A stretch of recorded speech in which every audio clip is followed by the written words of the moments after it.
வணக்கம். இன்றைய முக்கிய செய்திகள். துபாயிலிருந்து ஹவாலா முறையில் 200 கோடி ரூபாய் தமிழகத்திற்கு கொண்டு வர முயன்ற நபர் சென்னை விமான நிலையத்தில் சிக்கியுள்ளார். இந்தியாவின் சந்திரயான் 3 குழுவிற்கு அமெரிக்காவின் விண்வெளி ஆய்விற்கான உயரிய விருது அளிக்கப்பட்டுள்ளது. முதலமைச்சர் மு.க. ஸ்டாலின் அவர்கள் தேனி உழவர் சந்தையில் வாக்கு சேகரித்தார். சென்னையில் இன்று 22 கேரட் ஆபண தங்கத்தின் விலை சவரனுக்கு 280 ரூபாய் அதிகரித்து ஒரு சவரன் 53,640 ரூபாய்க்கு விற்பனையாகிறது. அதேபோல் 1 கிராம் வெள்ளியின் விலை 89 ரூபாய்க்கு விற்பனை செய்யப்பட்டு வருகிறது. புகழ்பெற்ற மீனாட்சி சுந்தரேஸ்வரர் கோவிலின் சித்திரை திருவிழா நாளை தொடங்கி வருகின்ற 23ஆம் தேதி வரை நடைபெற உள்ளதாக தெரிவிக்கப்பட்டுள்ளது. கோடைக்கால விடுமுறையொட்டி சென்னை எழும்பூரிலிருந்து நெல்லைக்கு வாராந்திர சிறப்பு ரயில் இயக்கப்பட உள்ளதாக தகவல் வெளியாகியுள்ளது. பொள்ளாச்சி கோழிப்பண்ணை அலுவலகத்தில் வருமான வரித்துறையினர் நடத்திய சோதனையில் கணக்கில் வராத 32 கோடி ரூபாய் பறிமுதல் செய்யப்பட்டுள்ளது.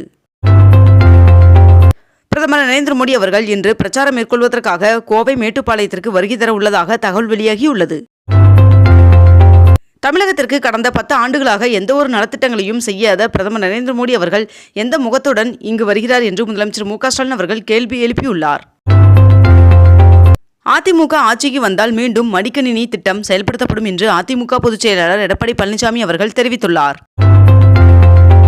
மக்களவைத் தேர்தலில் வாக்களிக்க ஏதுவாக தமிழ்நாட்டில் 10,214 பேருந்துகள் இயக்கப்படும் என்று தமிழ்நாடு அரசு போக்குவரத்து கழகம் தெரிவித்துள்ளது.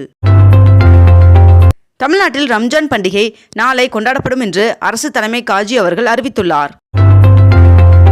தெலுங்கானா முன்னாள் முதல்வர் சந்திரசேகர ராவ் அவர்களின் மகள் கவிதா அவர்களின் காவல் ஏப்ரல் 23ஆம் தேதி வரை நீட்டித்து டெல்லி நீதிமன்றம் உத்தரவிட்டுள்ளது.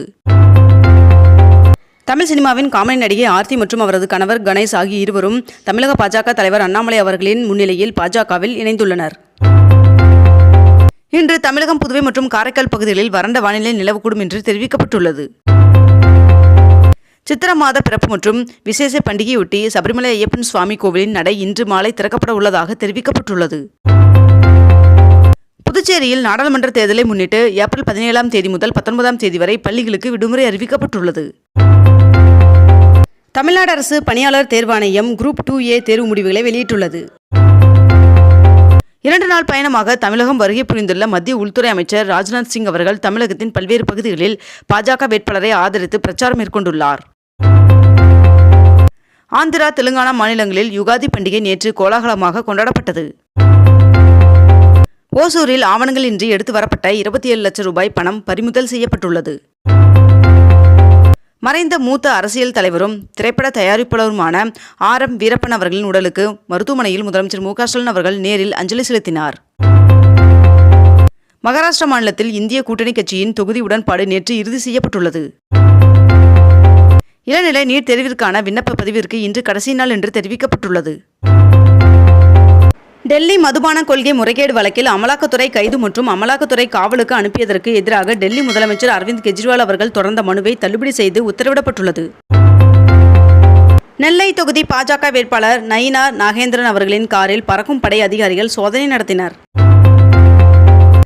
உகாதி தினத்தை முன்னிட்டு இன்று திருப்பதி ஏழுமலையான் சுவாமி கோவிலில் 10 டன் எடையுடைய பல்வேறு வகையான வண்ண மலர்களால் அலங்கரிக்கப்பட்டுள்ளது. சென்னையில் 30க்கும் மேற்பட்ட இடங்களில் அமலாக்கத்துறை ஆய்வு நடத்தி வருகிறது. ஜாபர் ஜாதிக் அவர்களின் வீட்டில் அமலாக்கத்துறை சோதனை செய்து வருகின்றனர். கோடை விடுமுறையை முன்னிட்டு சிறப்பு ரயில்கள் இயக்கப்பட உள்ளதாக தெரிவிக்கப்பட்டுள்ளது. இத்துடன் இன்றைய தலைப்புச் செய்திகள் நிறைவடைகின்றன. மேலும் இதுபோன்ற அண்மை தகவல்களை உடனுக்குடன் தெரிந்து கொள்ள அக்னிபூ சேனலை சப்ஸ்கிரைப் செய்து கொண்டு தொடர்ந்து இணைந்திருங்கள். நன்றி, வணக்கம்.